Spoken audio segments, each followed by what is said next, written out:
Aeromancy. Aeromancy is the ancient art of divining messages from the air, literally air prophecy. It falls under the broader category of meteoromancy, weather divination.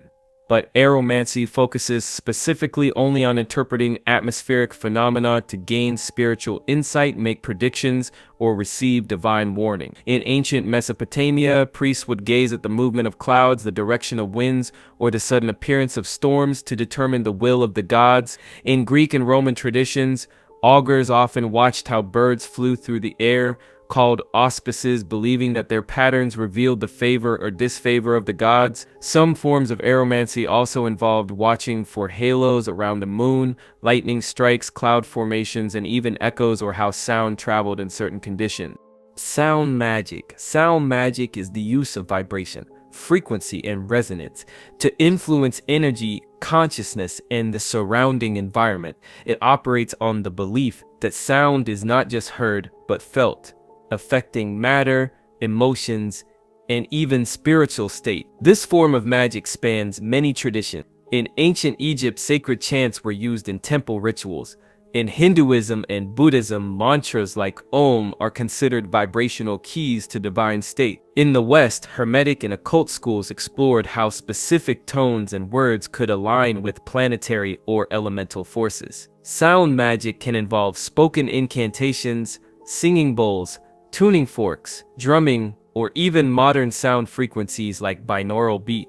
Practitioners may use these tools to cleanse spaces, raise energy, enter trance states, or manifest intentions. Certain syllables, pitches, or rhythms are believed to open portals, connect with spirits, or harmonize the body's internal energy system. Techno Magic. Techno Magic is the fusion of modern technology with ancient magical principles, blending circuits, code, and digital tools with intention, symbolism, and ritual. It treats technology not just as a utility, but as a powerful medium for manifestation, transformation, and energetic influence. Practitioners of Techno Magic might charge sigils using flashing images on screens, encode intentions into music files, or perform rituals through apps, websites, or even virtual environments. Smartphones become talismans, algorithms act as incantations, and social media becomes a modern spellbook broadcasting desire and influence at massive scale. Though new in form, Techno Magic is rooted in old ideas, the power of symbols, repetition, and it shares the same idea with chaos magic, that belief is a tool and adapts it for a digital age where energy flows through fiber optics and thought forms can go viral.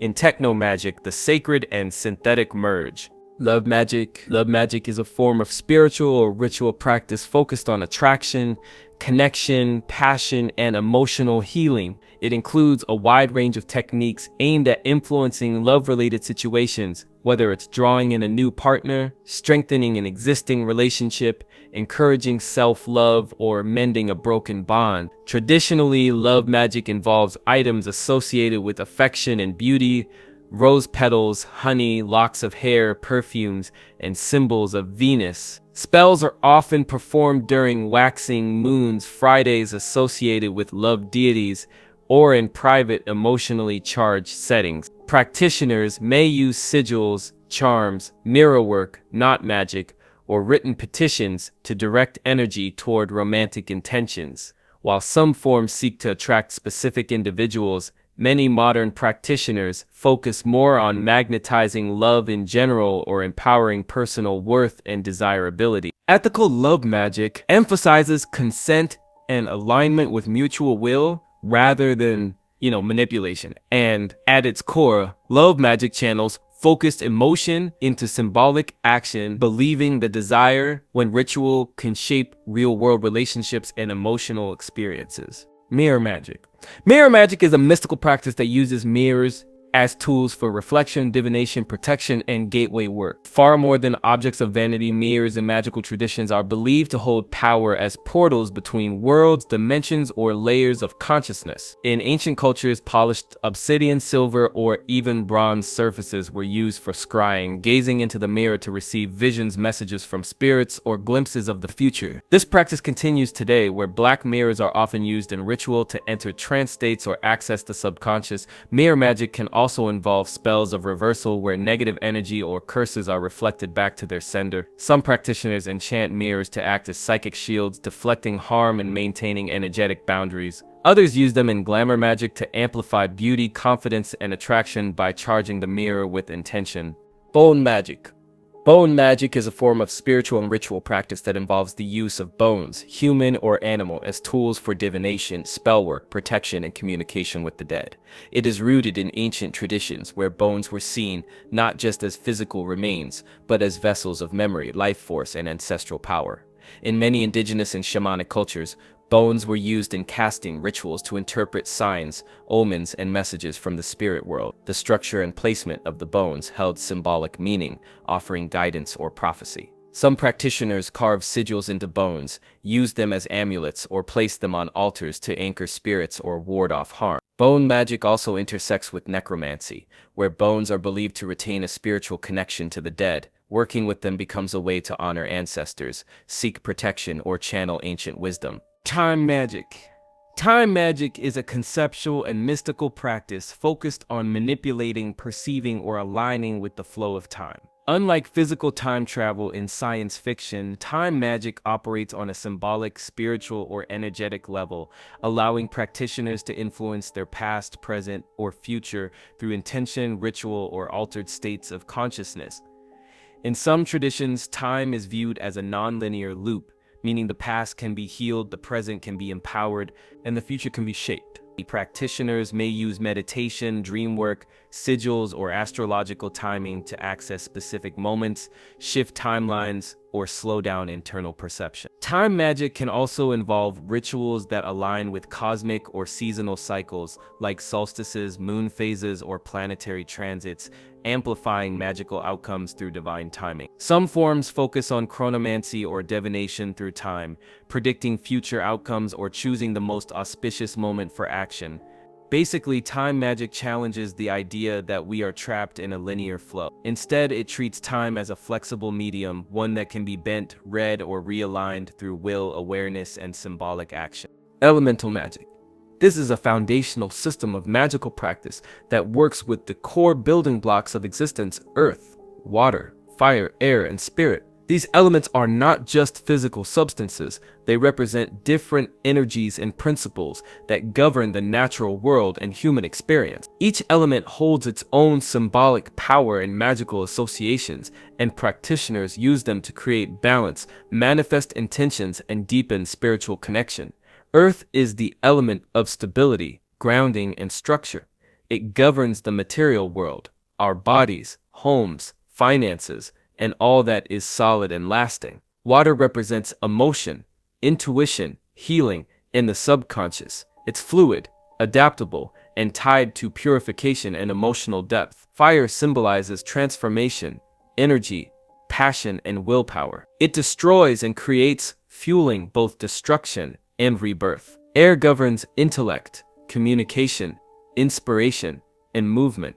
It's tied to breath, ideas, and freedom. Spirit, also known as ether or quintessence, is the invisible force that unites all elements. It's the source of consciousness, divinity, and connection beyond the physical realm.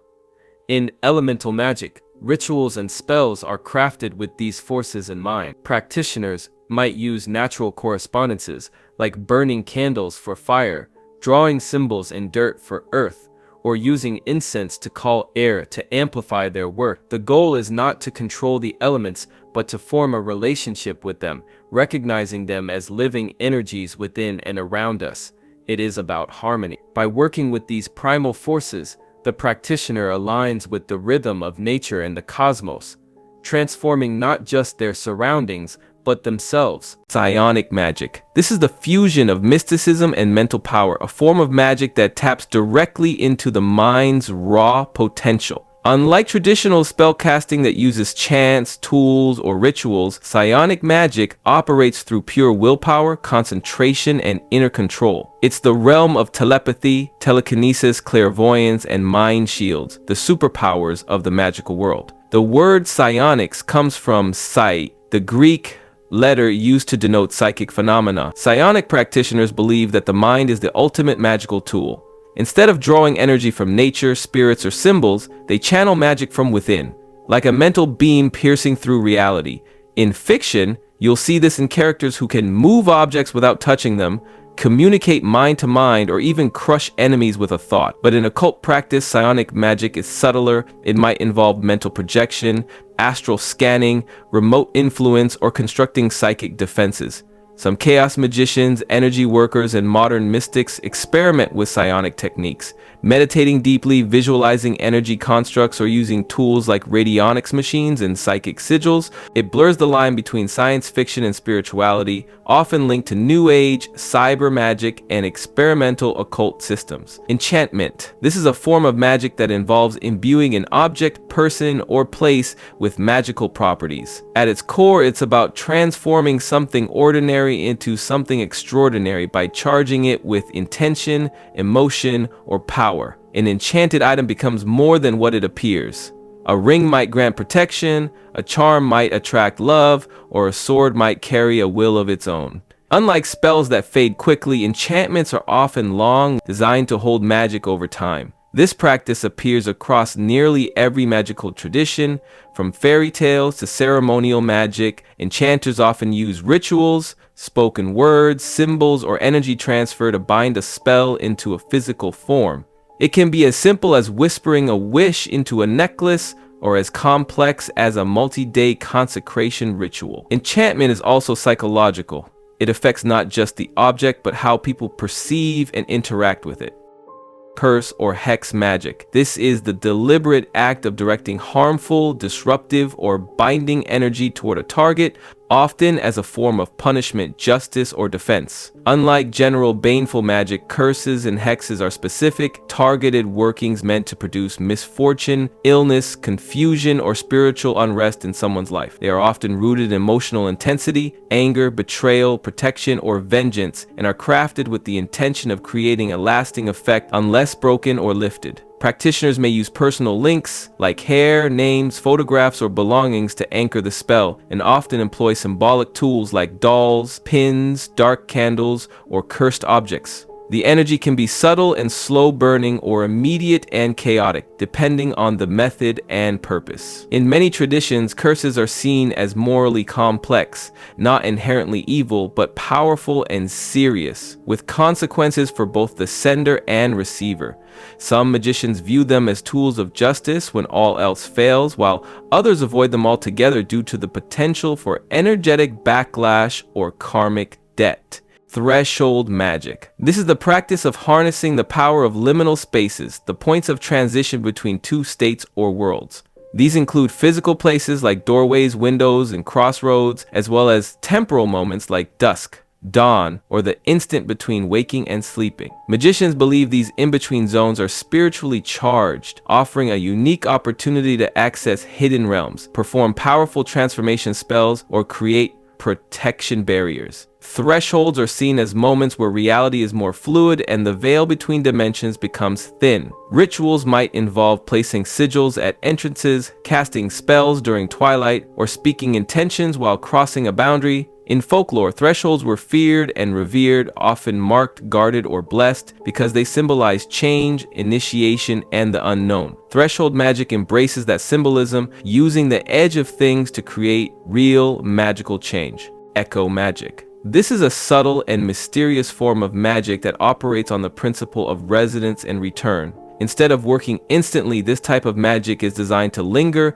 bounce back, or activate later, like an echo in a canyon. A spell might be cast with specific words, sounds, or emotional frequencies that only trigger when those conditions are repeated. Practitioners use echo magic to create delayed effects, protective rebounds, or memory-synculated enchantments that feel almost sentient, as if the spell itself is waiting for a cue. This magic is deeply connected to sound, time, and vibration, and often uses tools like whispered incantations, acoustic chambers, or even written words charged to respond upon being read aloud. It can be used to implant magical responses into spaces, objects, or even people, creating spells that replay under the right circumstances. Dreamweaving. This is the magical practice of entering and shaping dreams with conscious intent.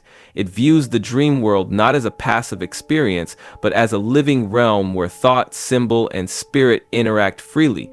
A dreamweaver learns to become aware within dreams, often through lucid dreaming or trance, and uses that awareness to explore hidden truths, send messages, heal emotional wounds, or connect with other beings across planes. In this space, reality is flexible, and intention becomes form. Traditionally used by shamans, mystics, and occultists, dream weaving bridges the conscious and subconscious mind. Tools like mugwort, sigils, mantras, and dream journaling are often used to enhance control and recall. What sets dream weaving apart is that it's not just about interpretation, it's about active creation within the dream, treating sleep as sacred ground for transformation. Music magic is the use of sound, rhythm, and melody as a direct channel of magical power. Unlike spells cast with words alone, music magic engages the body, mind, and spirit through vibration, using tones, harmonies, and beats to shift energy, summon forces, or enter altered states.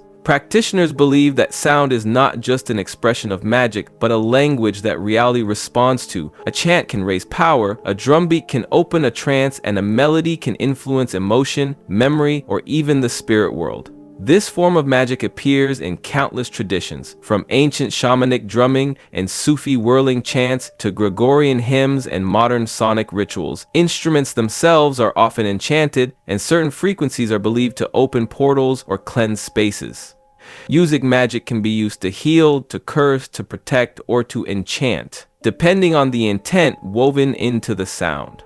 At its essence, music magic taps into the fundamental truth that everything vibrates, and those who control sound, in a way, tune the strings of the universe. Witchcraft. This is a broad and ancient form of magic, rooted in earth-based practices, intuition, and the manipulation of natural forces.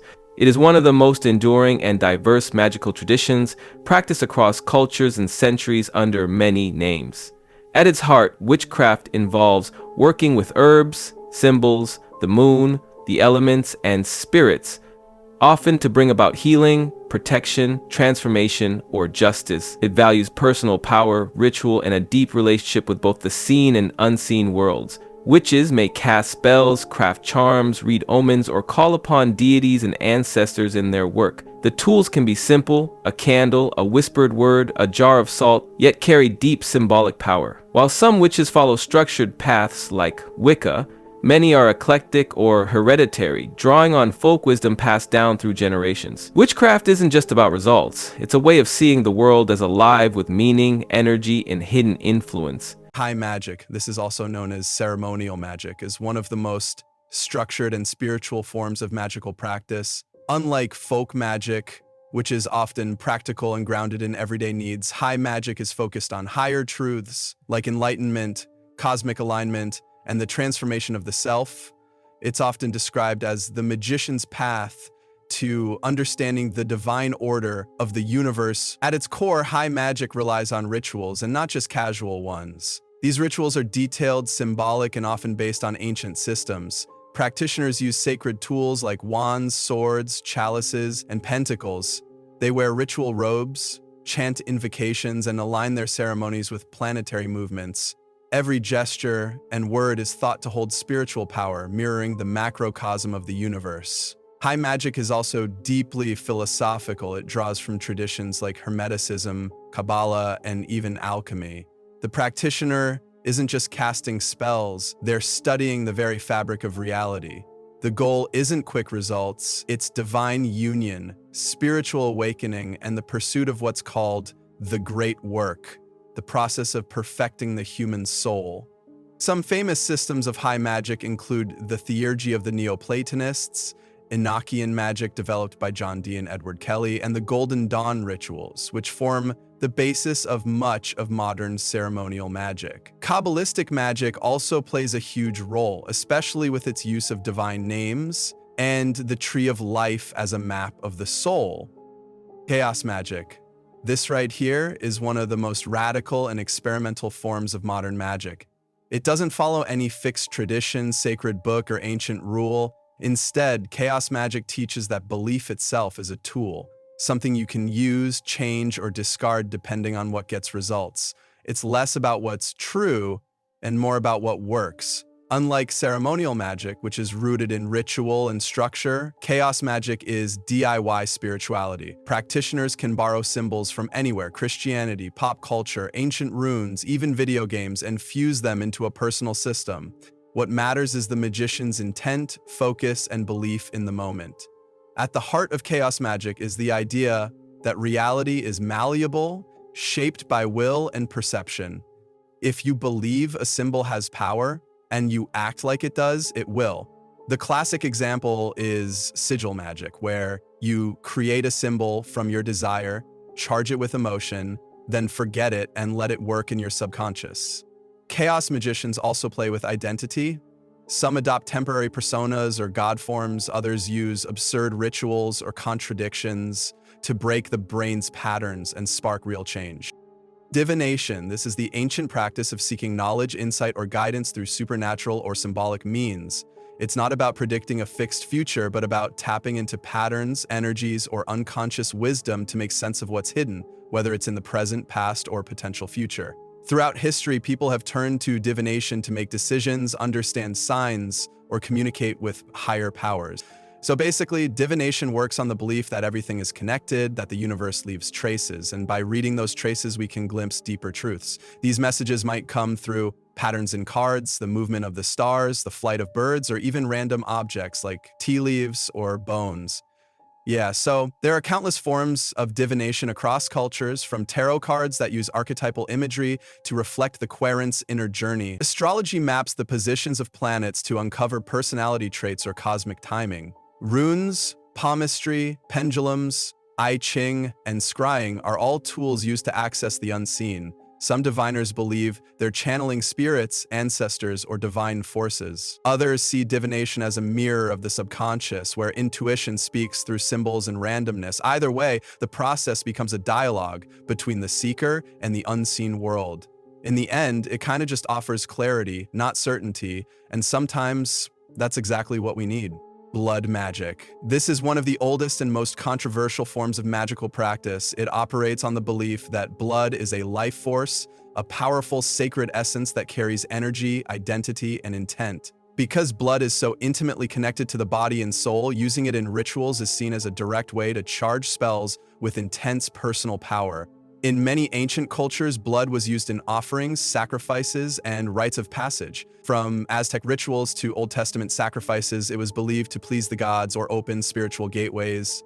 In modern occultism, blood magic isn't usually about sacrifice, but about using small drops of one's own blood to seal pacts, empower sigils, or bind energy to a magical working. Practitioners often treat blood as a binding agent, a way to tie themselves to the spell's outcome. This makes blood magic incredibly potent, but also dangerous if done carelessly. It demands intention, respect, and responsibility, since what's powered by blood is often harder or almost impossible to reverse. Because of its intensity, blood magic is often associated with darker occult traditions, though it can also be found in protective and healing rites too. To some, it's a taboo.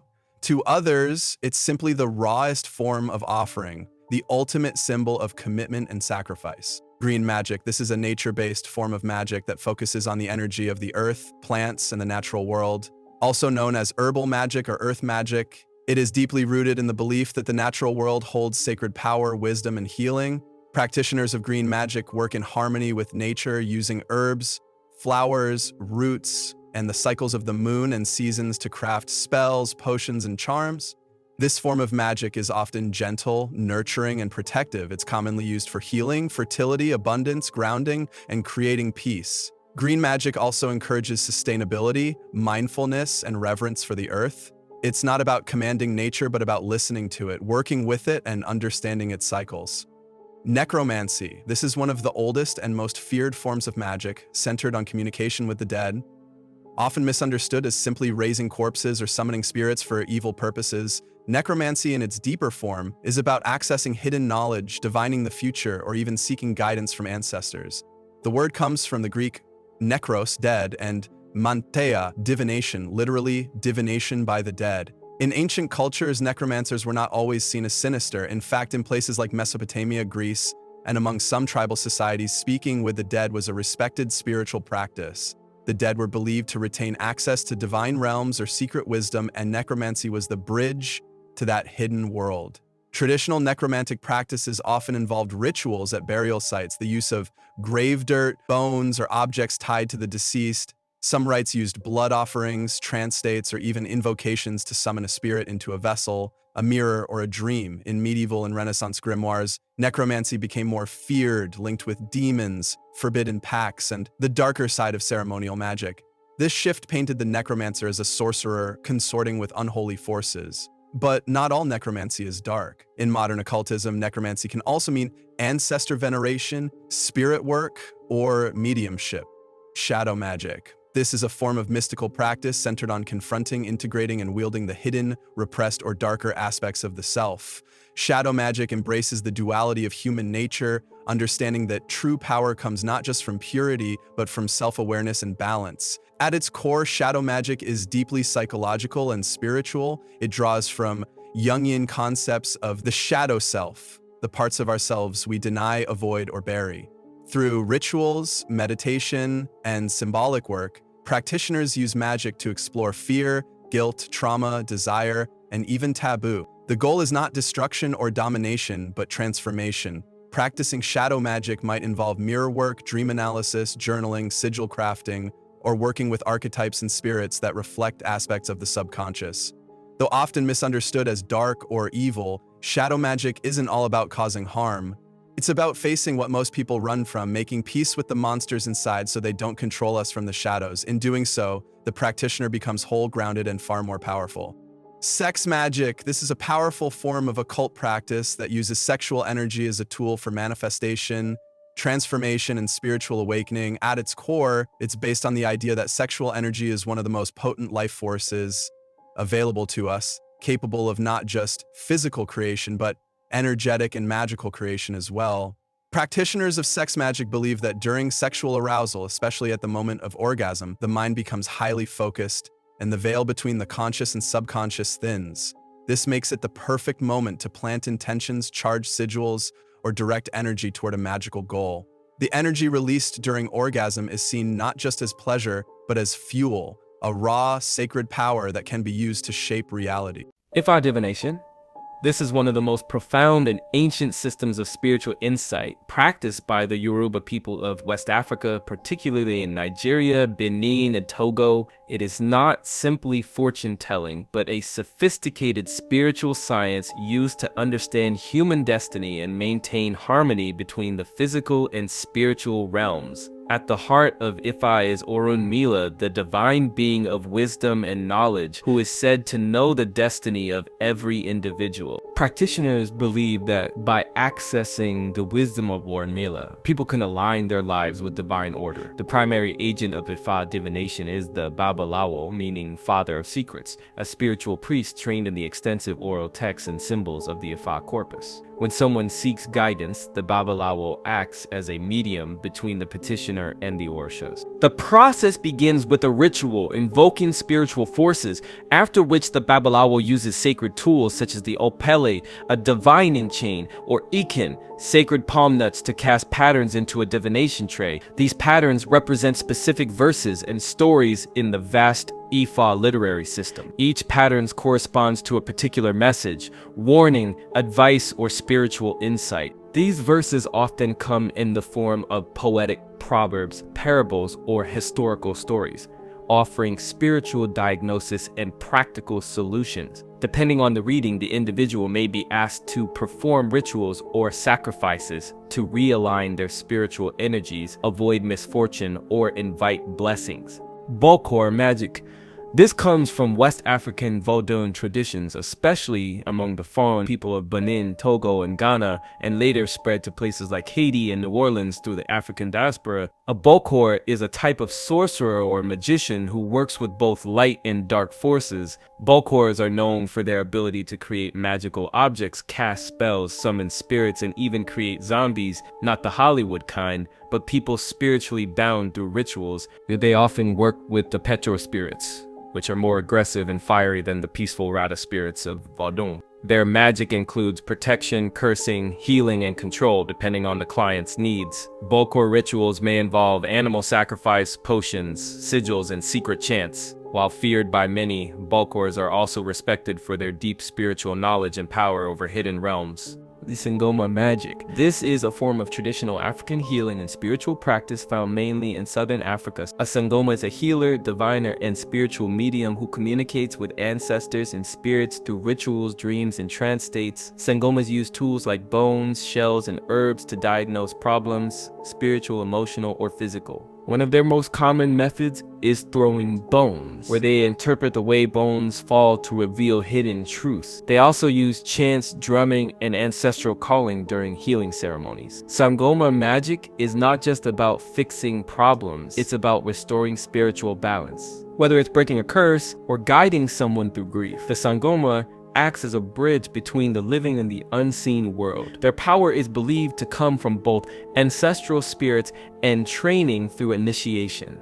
Lebe Serpent Magic. This is part of the spiritual tradition of the Dogon people of Mali, West Africa. In Dogon cosmology, Lebe is the serpent deity of the earth, fertility and resurrection, and is one of the most sacred figures in their belief system. Lebe represents the life force of the soil, the connection to ancestors, and the eternal cycle of death and rebirth. Dogon priests, known as Hogon, are the keepers of Lebe's mysteries. Through rituals, offerings, and secret knowledge, they maintain harmony between the people, the ancestors, and the land. Lebe is often represented as a snake that travels underground, fertilizing the earth and guiding souls after death. Lebe magic involves rituals tied to agriculture, healing, and initiation, and is deeply linked to the Dogon's astronomical knowledge and cosmic symbolism. These are sacred spirit objects used in the traditional religions of the Congo people in Central Africa, particularly in Congo, Angola, and Gabon. The word Nkisi means both a spirit and the object that houses it. These objects serve as containers for spiritual power and are activated through rituals, chants, and offerings. Nkisi can be a statue, pot, or bundle, often filled with powerful substances like herbs, bones, nails, animal parts, or written charms. The most iconic version is the Nkandi, a wooden figure with nails or blades driven into it. Contrary to popular myth, it's not a voodoo doll, but a spiritual enforcer used to hunt down wrongdoers, seal oaths, or send justice to enemies. Nkisi magic is used for protection, healing, justice, fertility, or cursing, depending on its type and purpose. It's directed by a spiritual specialist called a Nganga, who prepares and maintains the object. Zar Possession. This is a spirit possession ritual practiced in parts of East and Northeast Africa, especially in Ethiopia, Sudan, Eritrea, and Somalia. It involves people, most often women, being possessed by spirits known as Zar. These spirits are believed to cause emotional or physical problems if they are not acknowledged and appeased. When someone is taken by a Zar spirit, they may experience symptoms like depression, anxiety, fainting, or erratic behavior. Instead of treating it as illness, the community sees it as a sign that a spirit wants attention. The solution is a Zar ceremony, a ritual gathering with drumming, dancing, incense, animal sacrifices, and chanting. The goal is not to exorcise the spirit, but to make peace with it, allowing the possessed person to regain balance.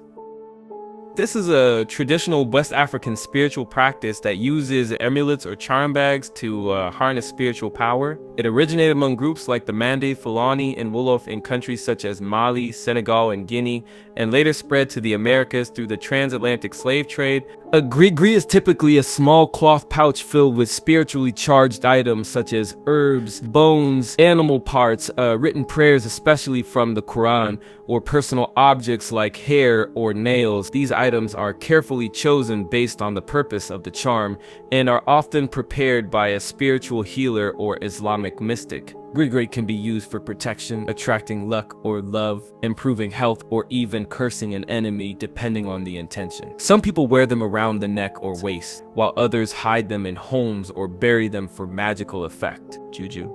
This is a traditional form of West African magic that involves the use of spiritual objects, rituals, and incantations to influence events or protect against harm. It is widely practiced in countries like Nigeria, Ghana, Cameroon, and Benin. At its core, Juju is based on the belief that spiritual forces exist in nature and can be controlled or directed through the use of sacred items. These items may include charms, herbs, animal parts, blood, ashes, or personal belongings, all believed to carry spiritual energy. A Juju priest or spiritualist prepares these items through rituals and chants, often at shrines or sacred places. Juju can be used for a wide range of purposes: protection from evil spirits, attracting wealth or love. In some cases, people use Juju to place a spiritual curse or control over others, which has made it both respected and feared.